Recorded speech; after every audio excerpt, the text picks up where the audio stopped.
Then again, what I don't understand with iRacing sometimes is they put like really big cars on tracks like Tsukuba Circuit, or they put it on tracks like Alton Park, or I don't know, like tracks that are really narrow. You can't really overtake there, you can't race there, and especially with this car contact model, you have to be prepared to pay at least 300 euros the first year on iRacing. And especially on the last laps, people get very desperate to get in top 50% and secure their iRating, and people go for the stupidest of dive bombs you have ever seen. Why I quit iRacing. That's the title of this video. Let's dive straight into it, shall we? Number 1, iRating. Now, iRating is really the name of the game of iRacing, and often that's the huge motivation point for most racers to get their iRating up to a certain level, 2,000, 3,000 and higher. I've seen as high as almost 10,000. So the idea of iRacing is that you get paired against drivers with the similar level of iRating. And since I started with iRacing like exactly 1 year ago, putting in maybe 1 or maximum 2 days a week into iRacing, I've got as high as 1500 iRating and a C-class driver. So that's my perspective, to put it into perspective, so to say, for you guys. iRating is very addictive, I gotta say. When I got into iRacing, first thing I want to do is see how far can I push my iRating. Then you find out it's not as easy as you think. Of course, if you get good results, podiums, wins, then your iRating can climb up quite high. And this is us. We won the race from the pit lane. Get in there, son. You won. Fantastic drive. Yes. But equally so, if you get taken out once and you finish pretty much last, then you will get a huge dip, like over 100 iRating points. And yeah, you get thrown back against worse drivers or unexperienced drivers. This will just make racing difficult for you. So especially when you're starting, when you're at the lower end, you really have to just drive to survive, basically, which is not as easy as you might think, because you're racing against strangers, against people that you don't know. And often what this creates is you get a good result, you get paired against higher drivers. Maybe you got a good result just because there were like 5 guys crashing in front of you. And okay, you have a higher iRating, you get paired against better drivers who are potentially faster than you as well. And yeah, did you really increase your skill while you got that iRating boost because of like 5 people crash and you got like finishing P6 or something? Maybe not. Maybe your skill didn't increase, only your iRating increased. And then you get paired against drivers that are faster than you and you get a really bad result. Or equally, maybe you get taken out and lose all that rating once again. So if you focus on iRating, if you want to get your iRating up, if that's your only motivation, it probably won't work. You really have to focus putting in the hours into the sim and increase your skills in terms of braking, trail braking, racing wheel-to-wheel racecraft, and also just pure pace. The idea of iRacing just getting a quick race, getting a quick adrenaline rush against equally paired drivers, some wheel-to-wheel racing. I think the reality speaks quite different. Now let's go to the next point on my list. I haven't prioritized them, but let's just go through them. The critiquing point, in my opinion, is the contact model. My pen got lost there for a second. Big critiquing point, in my opinion, is the contact model, the car contact model. You want to race wheel to wheel, especially with GT cars, and sometimes it's inevitable that you have some contact with other drivers. Maybe they misjudge something, maybe you misjudge something, you lock up the brakes, stuff like that, and you make contact. If you experience other sims like maybe Assetto Corsa Competizione, then you will find that on iRacing the cars feel quite light, and the tiniest bit of contact often results in huge consequences and huge crashes, and most often than not in you DNFing out of the race. So the car contact model doesn't allow you to race wheel to wheel. Maybe it's just a netcode thing, I don't know. Maybe it's that. Maybe it's that iRacing is already 14 years old, came out in 2008, and maybe there's just some limitations in terms of the physics engine and stuff. But for me, wheel banging, a little bit of contact scrubbing belongs to racing, belongs to sim racing. And on iRacing you can't experience that. To get back to the iRating point, what I find is that rather than getting that adrenaline rush that you're searching for, I know you do, it turns more into anxiety. The adrenaline rush turns into anxiety because often you face that there are some quicker drivers that are at the back of you, either because they got taken out into turn 1, or maybe they invalidated their qualifying lap, so they have to start from the back. each driver from each race gets a number from 1 to 20, and this is based on the iRating, if I'm not mistaken. So if there's a guy who's seated number 1, but he for some reason didn't get a qualifying leg, then he will start from the back. He will be desperate to get at least in the top 50% to not lose like 100, 150 points of iRating. And those dynamics are just, in my opinion, causing anxiety. You see in your mirrors there's a car that's faster than you coming towards you, and you feel like, oh no, he's gonna send it. Hopefully he respects me as well. And more often than not, they don't. And especially on the last laps, people get very desperate to get in top 50% and secure their iRating, and people go for the stupidest of dive bombs you have ever seen. Point number 3, safety rating. Now, the safety rating's idea is to make people more cautious in races and to make the driving safer and fairer. So you have a safety rating basically from rookie to D, B, C and A class. So iRating is more focused on the skill. Safety rating is focused on how safe you drive as a driver. Does it work? I experienced, no, it doesn't really work. First of all, the system that detects incidents or car contacting stuff, it's automatic, so there's no way for you to appeal if there's something gone wrong, or if there's another car smashed into the back of you. You will also get 4 incident points more often than not, even though it was not your fault. Yeah, the idea of safety rating doesn't really work in my opinion, because I have seen it so often, especially on the last laps. Like I said, people trying to protect their iRating, and they will go for the craziest of dive bombs you've ever seen, driving like there's no tomorrow just to protect their iRating, and they will happily sacrifice their safety rating in order to save their iRating. Nice idea, doesn't really work though.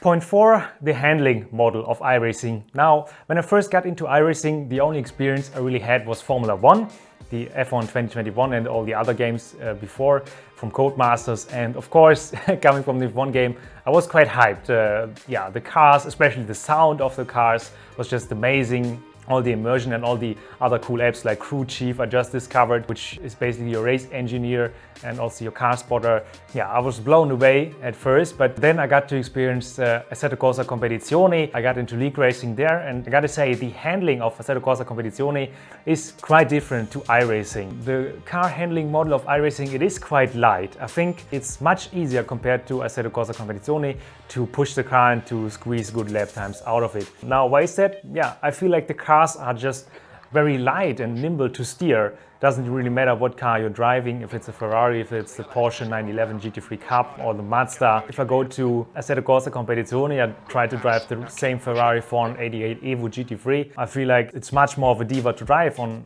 ACC and much heavier. You really have to work hard to squeeze lap time out of it. You can't really throw the car around the corners as much as you can on iRacing, in my opinion.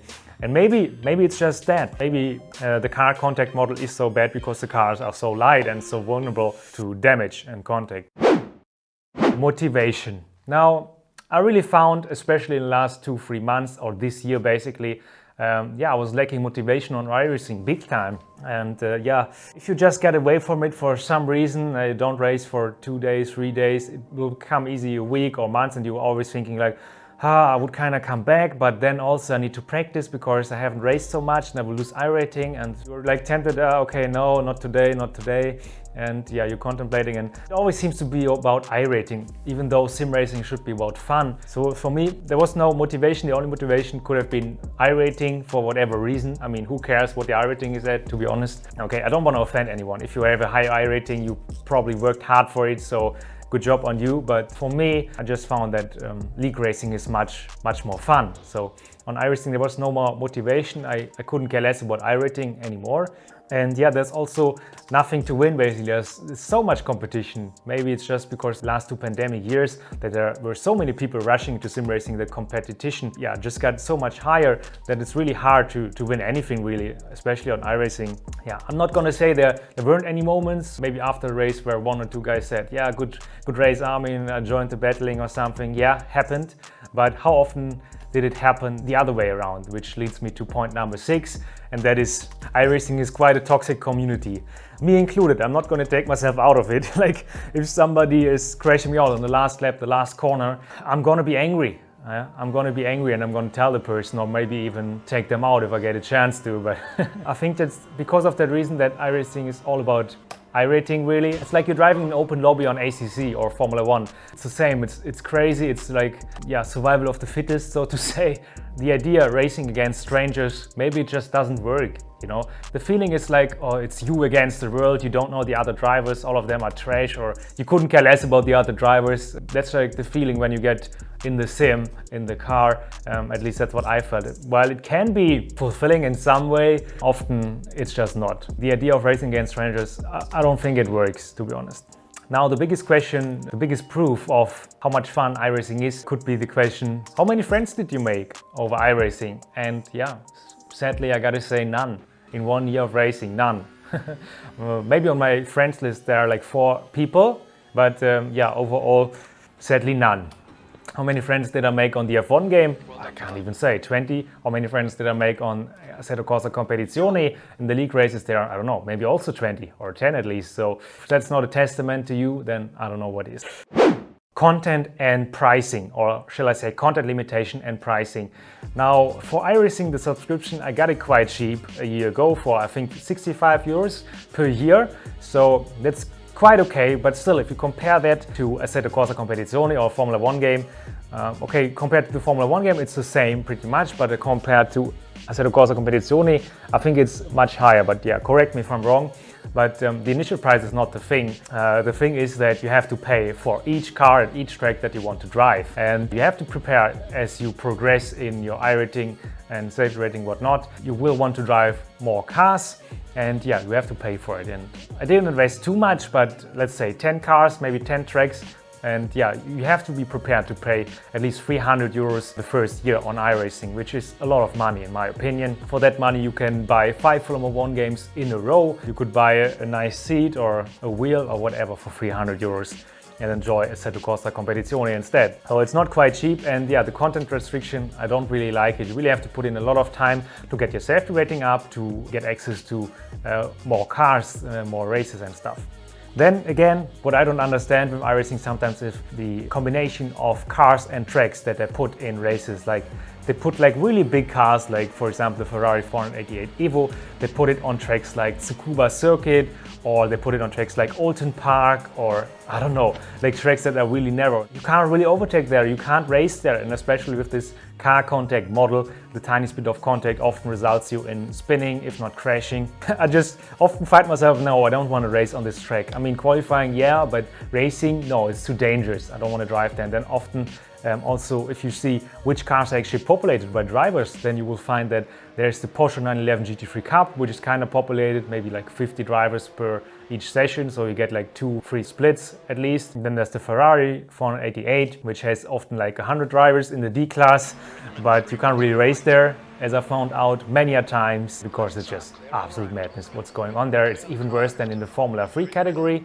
which was the reason actually why I signed up for iRacing. I wanted to get really competitive in the Formula 3, but soon I realized, no, with that car contact model, yeah, it's not worth it to put so much hours into it, while then DNFing with the slightest of contact. So yeah, content limitations per safety rating. You pay so much money, 300 euros, and still you can't appreciate all the content there is on iRacing. So that's a no-no for me. So the next point in the list, don't worry, we're almost through. I hope it's not too boring for you, but the UI, the user interface, the graphics of iRacing. You can see it's come in age. It's yeah, it first launched in 2008. Well, maybe back then it was really decent, but nowadays, especially the tracks, the older tracks don't look that great, and the textures all stayed the same for all of the things that are off track. Yeah, the grass, the gravel and stuff just really doesn't look good. Also the trees just looks very pixely, and yeah, it's not very appealing to the eye, at least to my eye. And also the user interface, it just stayed the same for like 10 years, and it just looks outdated, really. It really just looks outdated. And if you first get into iRacing, you're like blown away by, oh shit, so many menus and under menus and stuff. You don't really know where to click first. So I didn't see any progression there. Probably that's limited by iRacing. Maybe they don't want to start a whole new game just to be able to make a new user interface. But yeah, for me, I didn't see any progression there in terms of the graphics. If you see ACC as a benchmark, which came out in 2018, so 10 years later, yeah, it looks much better, and also the sound is pretty damn good. And the last point of the list is maybe there are just other simulations that are maybe just better. For example, ACC. As I mentioned, I haven't really had too much experience with other things like Race Room, R-Factor, or you name it. But yeah, ACC for me is just a better sim. Like in terms of the handling model, you can race wheel to wheel, you can bang tires if you want to and not DNF, and also the organization, there are like much more leagues or much more league racer on Assetto Corsa Competizione. If you want to experience racing wheel to wheel and enjoy that, you have to go in the league. There's no other way around it for me. Yeah, ACC Competizione, for me, that's just the game, the car that feels the best, that looks the best, sounds the best, and which has the bigger community in terms of league racing. So yeah, for me, ACC is just the better game and offers more realism. Now, don't get me wrong, I had my good moments. I had a couple of race wins, not too many, maybe 3, maybe 4, I can't even say. I think all of them came in the Mazda. But yeah, overall I gotta say, I want to focus on the things that I enjoy more, and actually want to grow as a racing driver, as a sim racing driver, so to say. I want to get better, and if you want to do that, you can't, in German you say, you can't dance on 3 marriages at the same time.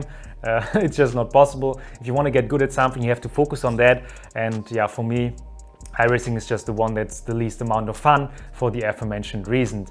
Like if you compare it once again, the idea of iRacing, quick races, quick adrenaline rush, not too much practice, get paired against similar rated drivers. The experience that I made is, the reality is, you cannot race wheel to wheel with people because the car contact model doesn't allow it for. You will crash easily, and yeah, the frustration level will rise very soon. And also the idea of iRating, while I understand it wants to put you against similar rated drivers, it just causes anxiety in most people, and it's like the only focus point for many people trying to get their iRating up so that people can say, are you a good driver? But are you actually a good driver? I don't know. And the amount of times I've seen people trying to protect their iRating for desperate reasons on the last lap, it's just not funny anymore. So for me, wheel-to-wheel racing and iRacing, not possible. And enjoying fair racing, having fun on iRacing, more often than not, doesn't happen. That's my very boring list of reasons why I quit iRacing. So yeah, I'm not gonna say goodbye forever, you know, never say never. Maybe I will come back at a later stage. For now, I want to focus on the things that I enjoy the most, which is Formula 1 league racing and also the Assetto Corsa Competizione league racing. So yeah, that's my takeaway. But now it's your turn. Please put your comments down below. What do you think has to improve on iRacing for you to enjoy it more? And also, if you have some tips and tricks for like noobs, beginners to enjoy iRacing more, please put them down in the comments down below. I would love to know. So yeah, that's it for you guys. A very different kind of video, me just purely talking into the camera in front of my beautiful rig. Yeah, hope you guys enjoyed it. If you did, you know what to do. Destroy the like button, and if you're new here, then subscribe to weekly sim racing content. That's it for now. As always, I will catch you for the next video or stream on my Twitch channel very soon. Bye for now.